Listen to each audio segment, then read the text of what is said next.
My name is Clifford. I am 58 years old, and I am standing in what used to be my living room, holding a piece of pink paper in my trembling hands. The words written on it keep blurring as tears fill my eyes. "Loser old woman, you stink." That is what my daughter-in-law wrote before she and my son disappeared with everything I had. Just yesterday, I gave them this house. Just last week, I paid off their $180,000 debt. Today the house is empty. They are gone. And I have nothing left. Before we dive into what happened, let me ask you something.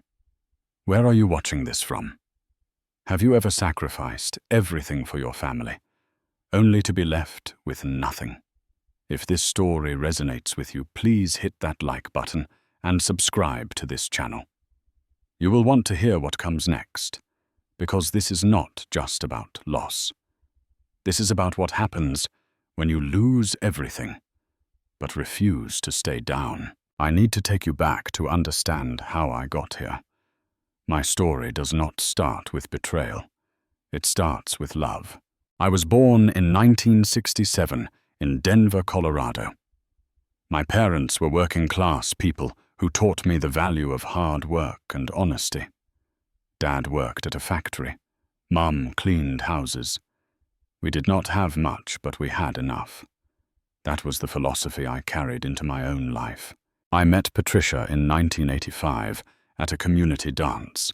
She was 23, with brown hair that fell past her shoulders and a smile that made the whole room feel warmer.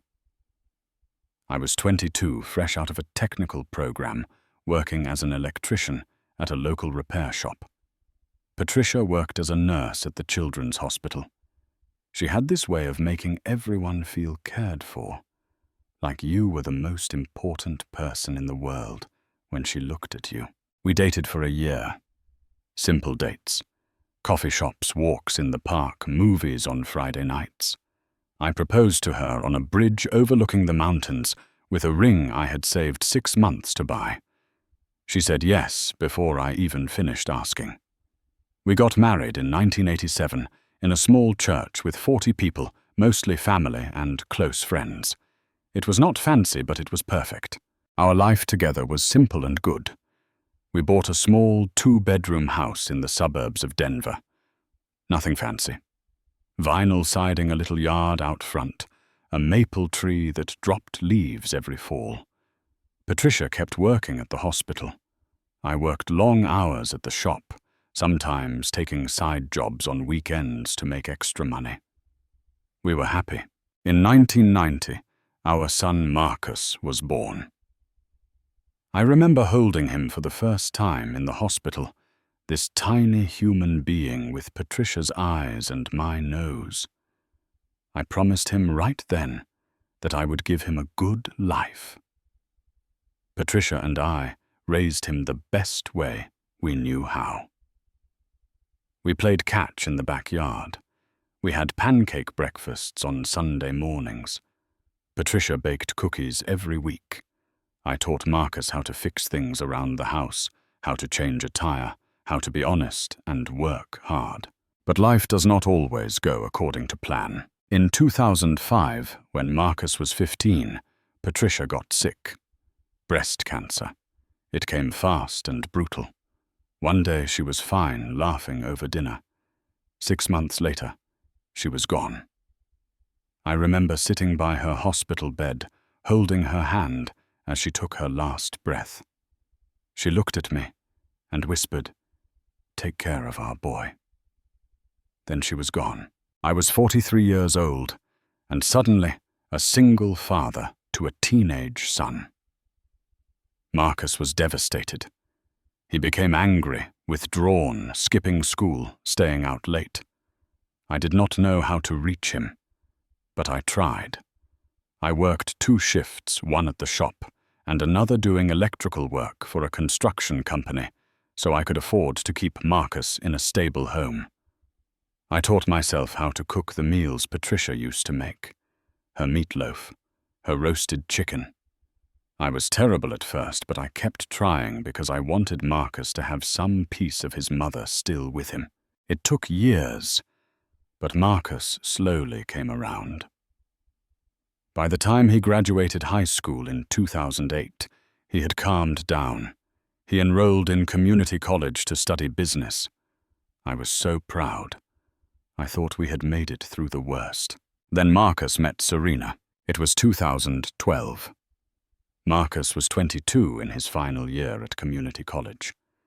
Serena was a student there too, originally from somewhere in Eastern Europe.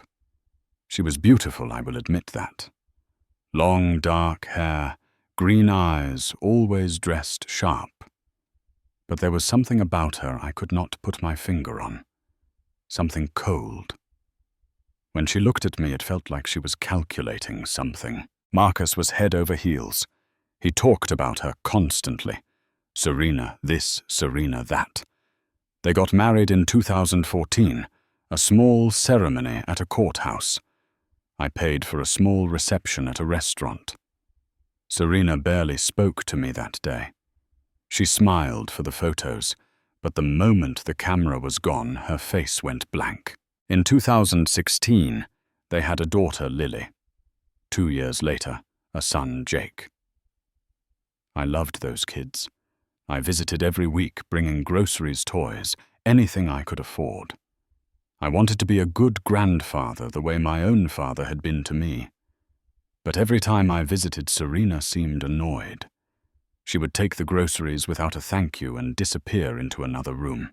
Marcus started his own marketing business in 2019. At first, it seemed to be going well. He rented a small office space, hired a couple of employees, got some clients. But then things started to slip. Marcus never said anything directly, but I noticed. The office closed. The employees were let go. Marcus looked tired all the time.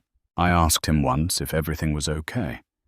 He smiled and said, "Yeah, Dad, just some slow months." But I am figuring it out. I wanted to believe him. The truth was, Serena liked to spend money. A lot of money. New furniture, designer clothes, expensive dinners. I saw the bills once when I was visiting. Credit card statements piled on the kitchen counter. I said to Marcus, "Son, maybe you should cut back a little." Serena overheard and snapped, "We are fine. Mind your own business." I should have seen the signs then. But I loved my son. I wanted him to be happy. So I stayed quiet. Then at the end of 2023, Marcus called me. His voice was shaking. "Dad, I need to talk to you. Can you come over?" I drove to Marcus's house the next day. It was a nice place, a 3-bedroom ranch-style home in a good neighborhood. Or at least it used to be nice. When I walked in that day, the place looked different. There was clutter everywhere. Boxes stacked in corners. The furniture looked worn. Lily and Jake were sitting on the floor watching a small television, both of them looking too thin. Marcus met me at the door. He looked terrible. His hair was messy, his face pale, and he had dark circles under his eyes. Serena was sitting on the couch, arms crossed, staring out the window. She did not even acknowledge me when I walked in. We sat down at the kitchen table. Marcus could not look me in the eye. He kept rubbing his hands together, his leg bouncing under the table. Finally, he spoke. "Dad, I messed up. I messed up really bad." I waited. "The business failed," he said. "I had to close it down last year. But I did not tell you because I was embarrassed. I thought I could fix it. I borrowed money to keep things going. I used credit cards. I took loans from investors who I cannot pay back. And now the bank is foreclosing on the house. We are going to lose everything." "How much do you owe?" I asked quietly. He looked down. $180,000. I felt like the air had been sucked out of the room. $180,000. That was more money than I had made in the last 5 years combined. Marcus started crying. "I am so sorry, Dad. I tried to fix it. I tried so hard. But Serena and we got in over our heads. The kids, they are not eating enough. We do not have money for groceries. I do not know what to do. I looked over at Serena. She was still staring out the window, her face blank.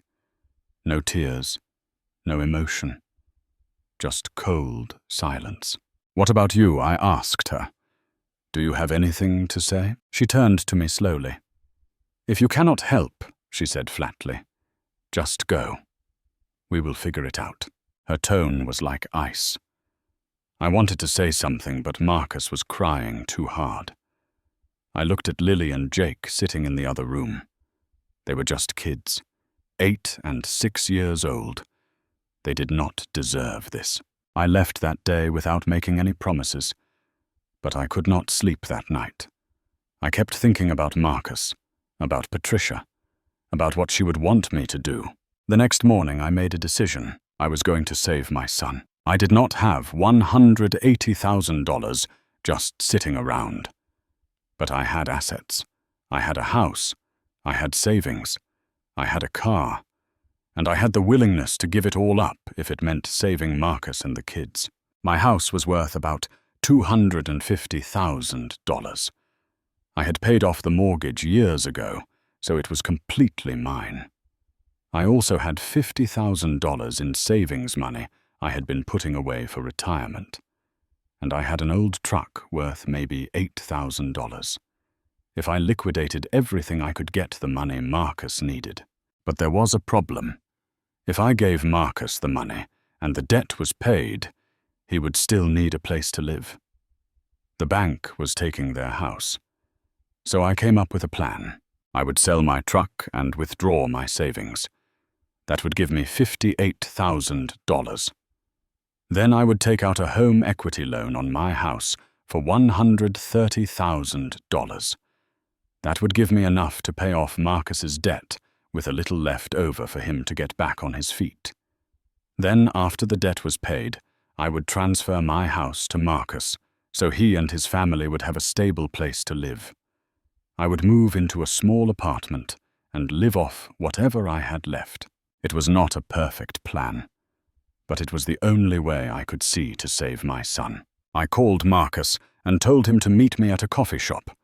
When he arrived, he looked just as bad as before. I sat him down and explained my plan. Marcus stared at me. "Dad, you cannot do that. You cannot give up everything." "I can," I said. "And I will. You are my son. Lily and Jake are my grandchildren. I am not going to let you lose everything." Marcus broke down crying right there in the coffee shop. He grabbed my hand and said, "I will pay you back." "I swear, Dad. I will get a job. I will work hard. I will make this right." I patted his hand. "I know you will, son. I know you will." I made him promise me 2 things. First, he had to find a stable job and stick with it. Second, Serena had to stop spending money they did not have. Marcus agreed to both. The next week, I started the process. First, I sold my truck. It was a 1998 Ford, rusty and old, but it ran fine. I had driven that truck for 20 years. Patricia and I had taken road trips in it. I had hauled lumber in it when we renovated the kitchen. But I sold it to a guy for $7,500. It hurt, but I told myself it was worth it. Next, I went to the bank and withdrew all $50,000 from my savings account. The teller asked me if I was sure. I said yes. Then I went to a different bank to apply for a home equity loan. They appraised my house at $250,000 and agreed to loan me $130,000. I signed the papers, and the money was deposited into my account a few days later. In total, I had $187,500. Over the next week, Marcus and I went to meet his creditors. We paid off the bank loan first. $100,000 gone in one transaction. Then we paid the investors. $50,000. Then the credit card companies. $30,000. By the end of it, Marcus was debt-free. He hugged me so tight I thought my ribs would crack. "Thank you, Dad. Thank you so much. I will never forget this." Serena was not there for any of the payments. Marcus said she was home watching the kids. I found that odd, but I did not say anything. The next step was transferring the house. I met with a lawyer in early February of 2024 to draw up the paperwork. The lawyer looked at me and said, "Mr. Clifford, are you sure about this?" "This is your only major asset." "I am sure," I said. "My son needs this more than I do." The lawyer shrugged and prepared the documents. I signed everything transferring full ownership of the house to Marcus. It was done. Marcus promised to let me stay in one of the bedrooms, but I refused. I told him he needed the space for his family. I had already found a small studio apartment in an older part of town for $800 a month. It was not much. One room, a tiny kitchen, a bathroom down the hall that I shared with 3 other tenants. But it was enough. On February 10th, I moved out of the house I had lived in for 37 years. The house where Patricia and I had raised Marcus. The house where we had celebrated birthdays and Christmases and quiet Sunday mornings. Marcus and Serena came to help me move. Or at least that was the plan. Mostly they just stood there while I loaded boxes into a borrowed truck. Serena spent the whole time on her phone, speaking in a language I did not understand. Marcus seemed distracted, anxious even. When I asked him if everything was okay, he just nodded quickly and said, "Yeah, Dad, everything is great. Thank you again." I hugged him goodbye. I looked at Lily and Jake running around the yard. I smiled, thinking they would grow up safe in this house. That night, I slept in my new studio apartment for the first time. The bed was a cheap mattress on a metal frame. The walls were thin. I could hear the neighbor arguing with someone on the phone, but I told myself it was worth it. Marcus and the kids were safe. That was all that mattered. I fell asleep thinking about Patricia, imagining her telling me I had done the right thing. The next morning, February 11th, I called Marcus to check in. The phone rang and rang. No answer. I tried again. Still nothing. I sent a text. "Hey son, just wanted to make sure everything is okay. Let me know when you get a chance." No response. February 12th. I called again. Straight to voicemail. I texted. Still no reply. A cold knot started forming in my stomach. On February 13th, I could not take it anymore. I took the bus to my old house. It was a 40-minute ride, and I spent the whole time telling myself I was being paranoid. Maybe Marcus's phone was broken. Maybe he was busy with the kids. There was a reasonable explanation. But when the bus dropped me off and I walked up to the house, I knew something was wrong. The driveway was empty. The curtains were drawn. I walked up to the front door and knocked. No answer. I knocked harder. Nothing. I looked through the window. The house was empty. Completely empty. No furniture, no toys. Nothing. My heart started pounding. I walked around to the back door. Locked. I went back to the front and tried the doorbell. Silence. I walked next door to ask the neighbor, an older woman named Linda, if she had seen Marcus. Linda was about 65, a retired school teacher who had lived there for decades. She knew Marcus since he was a kid. "Mr. Clifford," she said, looking surprised to see me. "I thought you moved." "I did," I said. "But I am looking for Marcus. Have you seen him?" Linda frowned. "They left yesterday morning. A big moving truck came. They packed everything up and drove away. I thought it was strange because they had just moved in." "Did they say where they were going?" I asked, my voice shaking. "No," Linda said. I waved to Serena, but she did not wave back. She looked like she was in a hurry. I stood there on Linda's porch trying to process what she had just told me. They left. They packed up and left. I walked back to the house and stood in the driveway, staring at the for sale sign that had appeared on the front lawn. My hands were shaking as I pulled out my phone and called the number on the sign. A man answered. "Hello, this is Brian with Mountain Realty." "Hi," I said, my voice barely steady. "I am calling about the house at this address. It just went up for sale." "Oh yes," Brian said cheerfully. "That one sold yesterday, actually. Quick sale. Cash buyer, great deal." "Who sold it?" I asked. "A man named Marcus and his wife. They had all the paperwork in order. Clean transaction." "Where are they now?" I asked. "I do not know, sir. They took the money and said they were moving out of state." "Is there something I can help you with?" I hung up. I still had a key to the house, the old key from when it was mine. I tried it in the lock, and to my surprise it still worked. Marcus had not changed the locks. I pushed the door open and stepped inside. The house was completely empty. The walls were bare. The floors were dusty. There was nothing left. Not a piece of furniture. Not a picture frame. Nothing. I walked through each room, my footsteps echoing in the emptiness. The living room, where Marcus had learned to walk.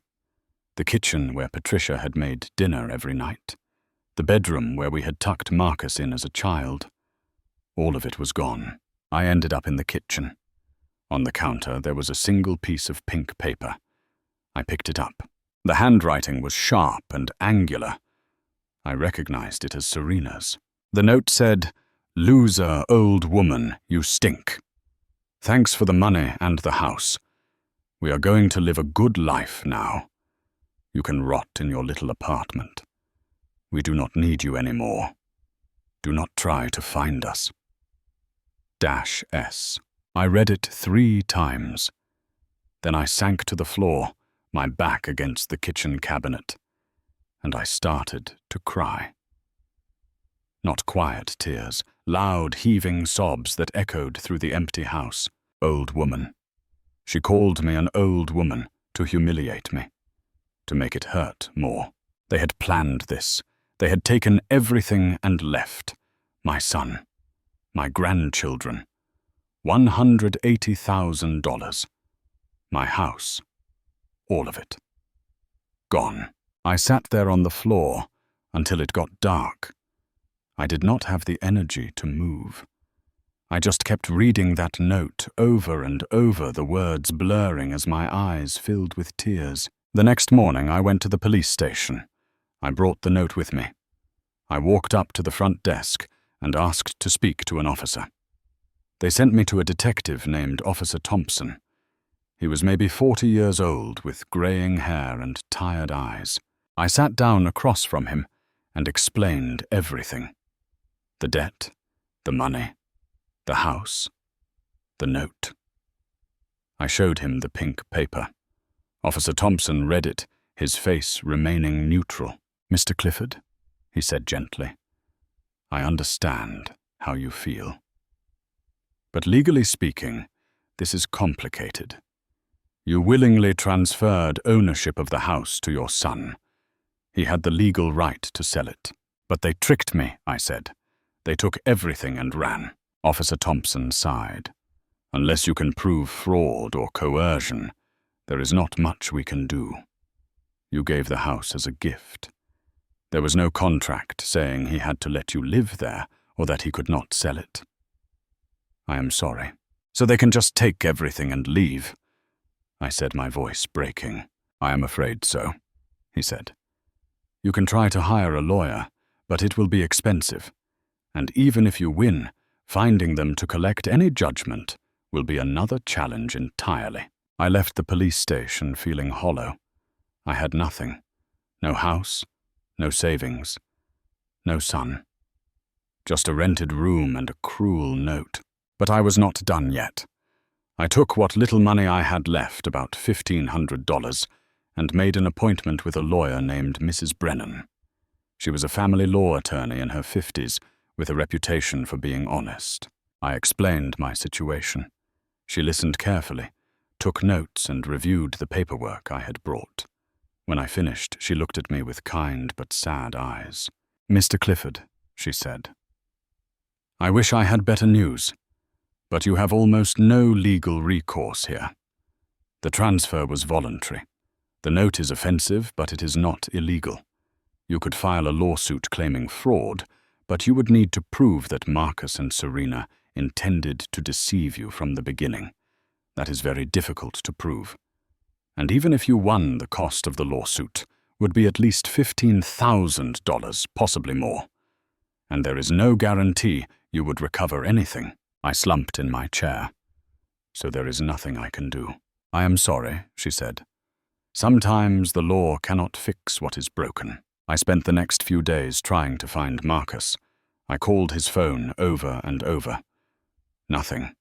I searched online. His social media accounts were deleted. I reached out to his old friends. Most of them had not heard from him in years. But one friend, a guy named Kevin, had some information. Kevin told me that Serena was not who she claimed to be. She had come to the United States on a student visa that had expired years ago. She had worked at a casino in Las Vegas for a while and had connections to people involved in scams. Kevin said he had tried to warn Marcus, but Marcus would not listen. "He loves her," Kevin said, "or he is too scared to leave her." I asked Kevin if he knew where they went.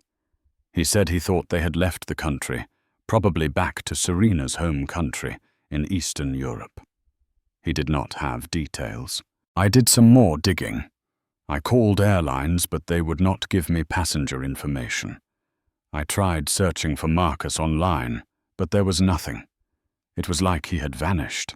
Finally, through a contact at the airline, I learned that Marcus, Serena, Lily, and Jake had boarded a flight to a country in Eastern Europe on February the 12th, the day after they sold the house. They had planned this perfectly, sold the house, took the money, left the country, and I was left with nothing. I went back to my studio apartment that night. I sat on my cheap mattress and stared at the pink note. "Loser old woman, you stink." I cried until I had no tears left. Then I just sat there in silence, staring at the wall, wondering how my life had come to this.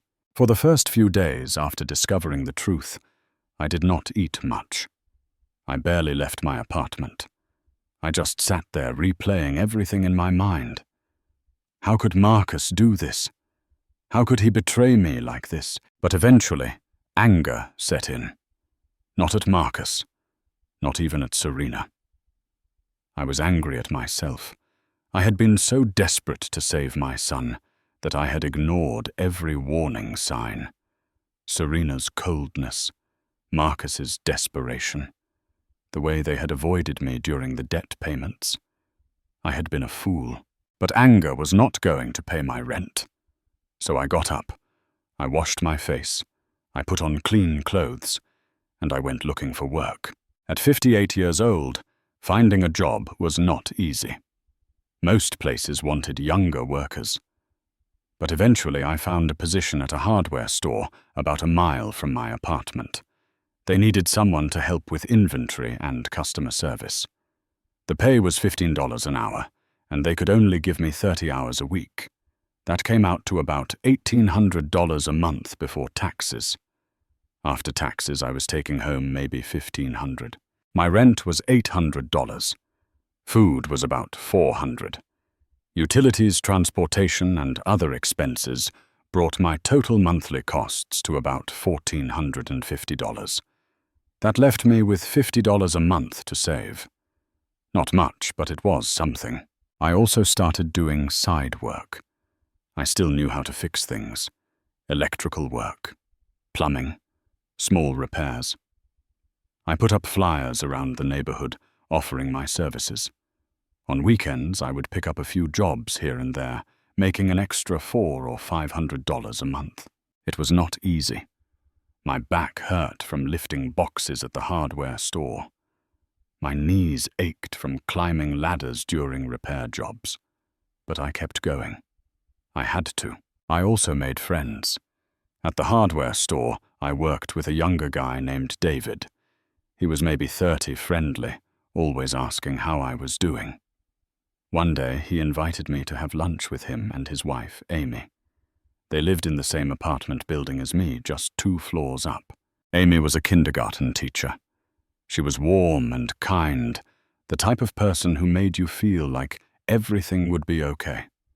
When she found out what had happened to me, she teared up. "That is horrible," she said. "I am so sorry." David and Amy started inviting me over for dinner once a week. We would eat simple meals, pasta or chicken, and talk about life. It felt good to have people who cared. It reminded me that I was not completely alone. Months passed. Spring turned to summer. I kept working, kept saving, kept trying to rebuild some kind of life. I did not hear anything from Marcus. Then in August, Kevin called me. "Mr. Clifford," he said, "I thought you should know." Marcus reached out to me. My heart stopped. What did he say? Kevin sighed. "He is in bad shape." Serena left him, took all the money, and disappeared. Marcus is stuck in some country he does not know, with no money, no job, and 2 kids to take care of. He asked me for help. I told him no. "Where is he?" I asked. "I do not know exactly. Somewhere in Eastern Europe." He would not say. "But he asked about you. He wanted to know if you were okay." "What did you tell him?" I asked. "I told him the truth," Kevin said. "I told him you lost everything because of him.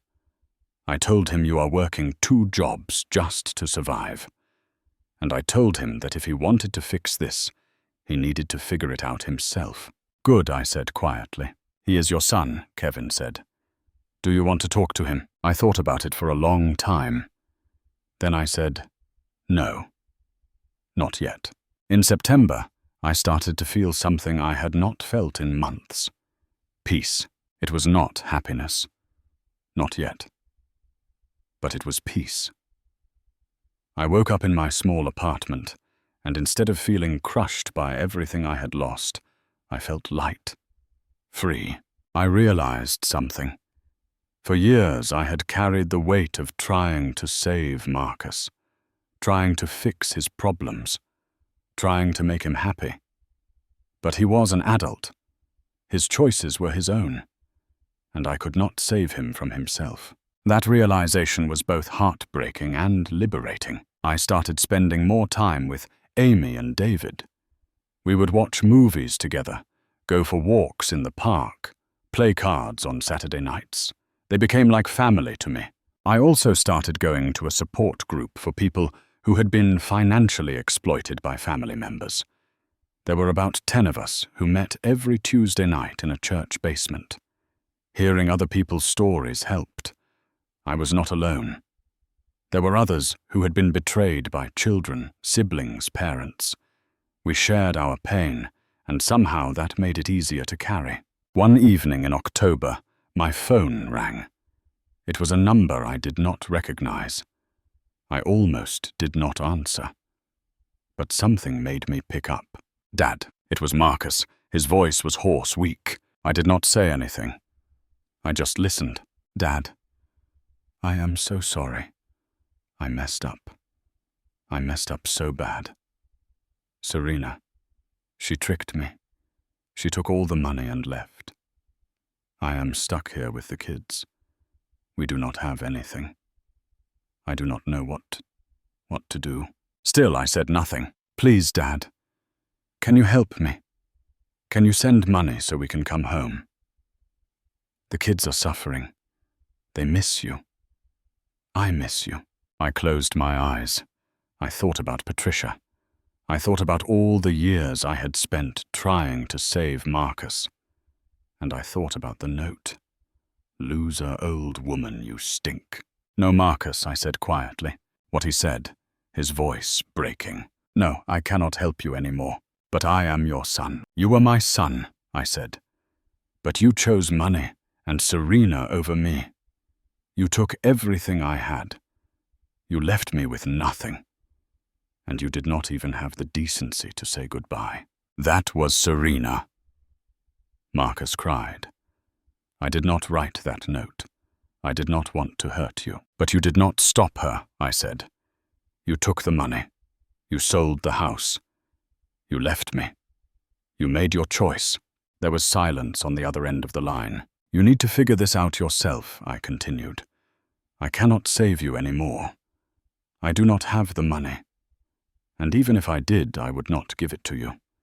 You need to learn to stand on your own. Marcus started to cry. Please, Dad. Please. I am sorry, Marcus, I really am. But this is your mess to clean up. I hung up the phone.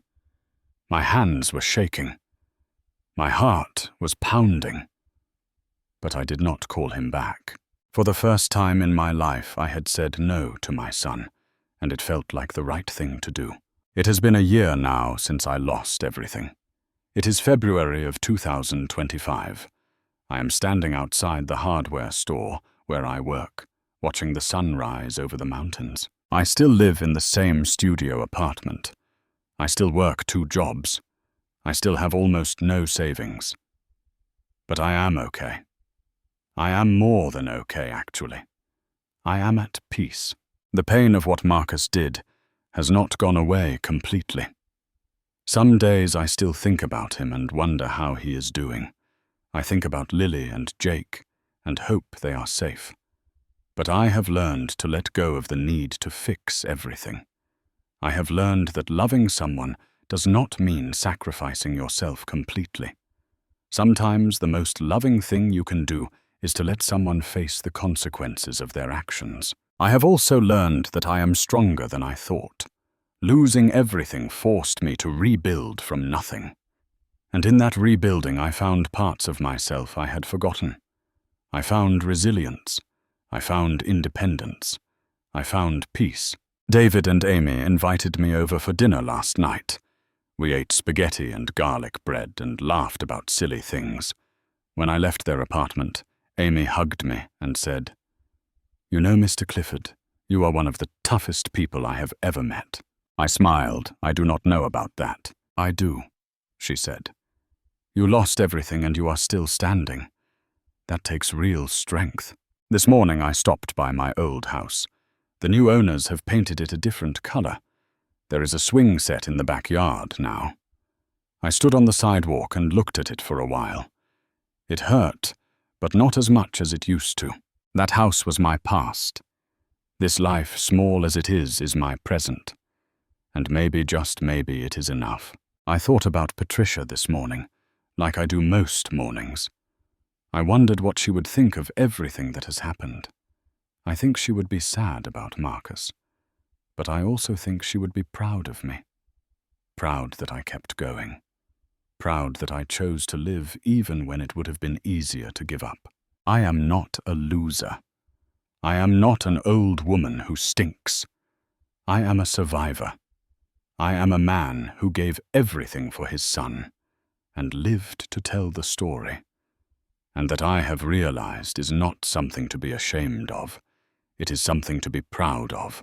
Maybe someday Marcus will understand what he lost. Maybe he will not. But that is no longer my burden to carry. I gave everything once. Now I give myself the gift of peace. And perhaps that is the greatest inheritance of all.